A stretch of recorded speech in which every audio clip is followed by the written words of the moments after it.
దేశ రాజధాని ఢిల్లీలో గాలితో నాణ్యత రోజు రోజుకు క్షీణిస్తుంది. మంగళవారం ఎయిర్ క్వాలిటీ ఇండెక్స్ గాలి నాణ్యత సూచిక ఏకంగా 494కు పెరిగింది. ఈ సీజన్లో ఇదే అత్యధికం. ఈ నేపథ్యంలో stick graded response action plan GRAP 4 ఆంక్షలు అమలు చేస్తున్నారు.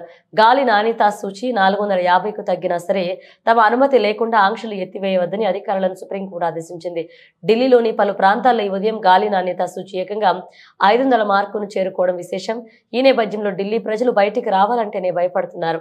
ప్రస్తుతం ఢిల్లీలో ఉన్న స్టేజ్ 4 ఆంక్షల ప్రకారం నిత్యావసరాలతో పాటు LNG, CNG, BS6 diesel, electric వాహనాల మినహా ఇతర ట్రక్కులు, వాహనాలు నగరంలోకి ప్రవేశించేందుకు అనుమతి లేదు. ఢిల్లీ వెలుపల రిజిస్టర్ అయిన తేలికపాటి వాణిజ్య వాహనాలకు కూడా అనుమతి లేదు. అయితే అవి ఎలక్ట్రిక్ వాహనాలు అయితే మాత్రం అనుమతిస్తారు. నిర్మాణ పనులు, పబ్లిక్ ప్రాజెక్టులను పూర్తిగా నిలిపివేశారు. పొగమంచు దట్టంగా కురుస్తున్నప్పటికీ రైలు సర్వీసులు కొనసాగుతున్నాయి. అయితే 22 రైళ్లను ఆలస్యంగా నడుపుతుండగా కాలుష్య కారణంగా 9 రైళ్లను రీషెడ్యూల్ చేశారు.